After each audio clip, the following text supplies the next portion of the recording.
I priced my first independent consulting contract at half of what it was worth. I knew the client, I knew the work.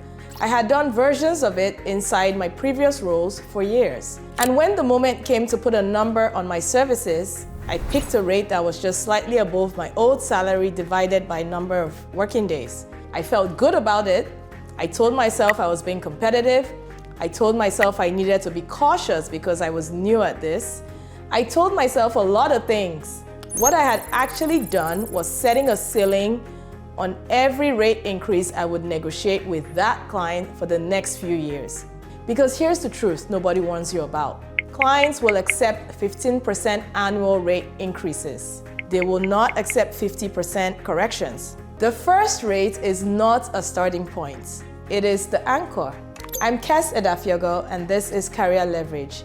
And today, we make sure your first rate is the right rate.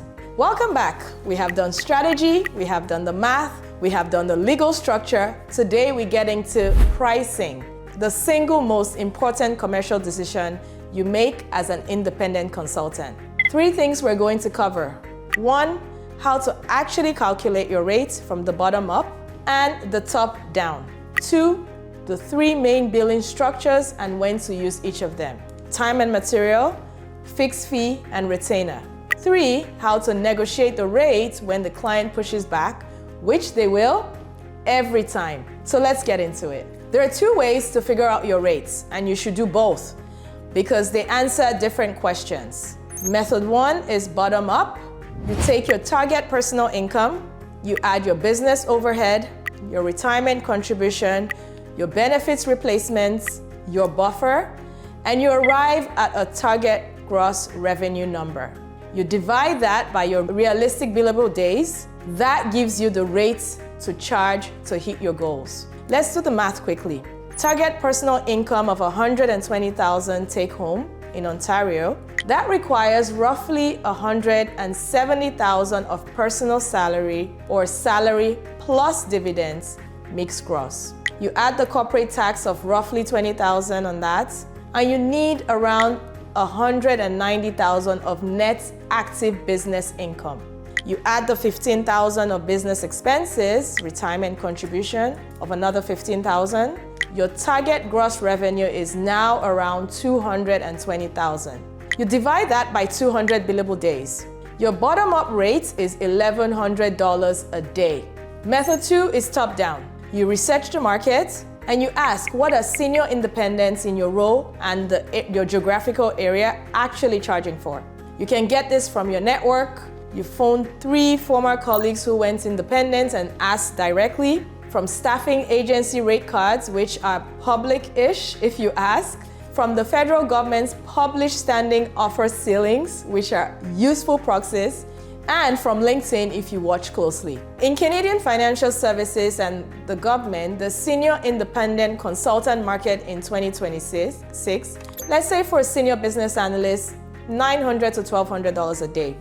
A senior project manager, $1,100 to $1,500. Program manager or transformational lead, $1,500 to $2,000. A solutions architect, $1,400 to $1,900. These ranges will shift with the role, things like clearance and the client.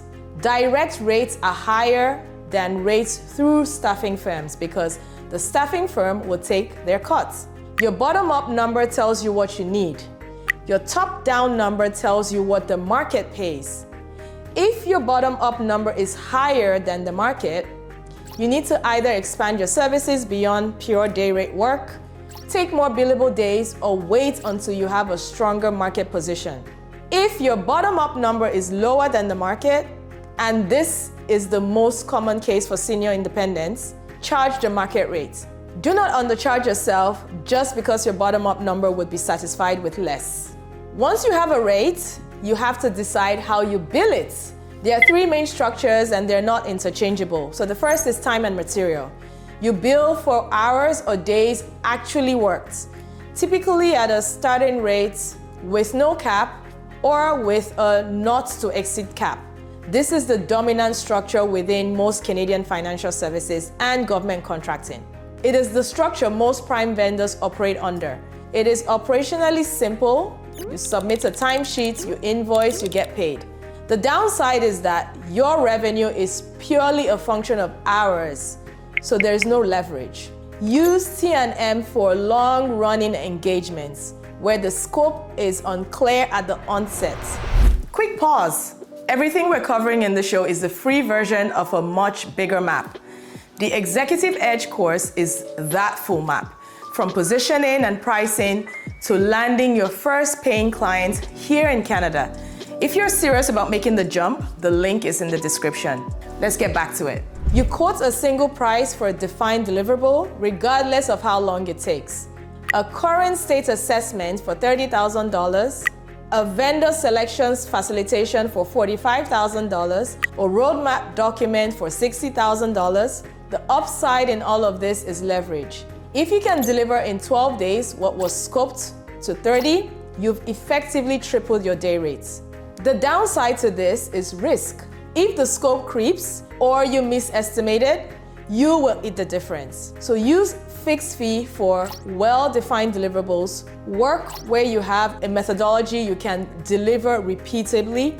For advisory engagements where the value to the client is independent of your hours, and clients who care about the outcome rather than the inputs. And then a retainer. Here, the client pays you for a monthly fee for ongoing access and a defined scope of services. Say $15,000 a month for up to 40 hours of advisory work and tactical support. The upside is predictable cash flow and a sticky client relationship. The downside is that clients tend to underuse a retainer in month 1 and overuse it in month 6. So you have to manage scope rigorously. You use retainer for ongoing strategic advisory, fractional executive work, client of record relationships where you are someone's go-to consultant on call. The higher revenue margin comes from a fixed fee package engagements, which they will sell directly. The stickiest, most relationship-driven revenue would come from small number of retainers. As your practice matures, your mix should shift towards fixed fee and retainer because that's where the leverage lives. Now the hard part.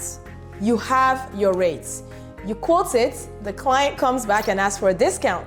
What do? First, you must expect that.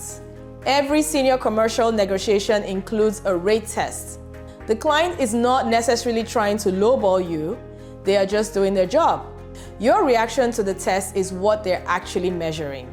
If you discount immediately, you have signaled that your rate was a guess and you don't believe in it. If you hold the rate with confidence and a reason, you have signaled the opposite. Secondly, never discount without changing the deal. If the client asks for a lower rate and you say yes, you have just lowered your rates.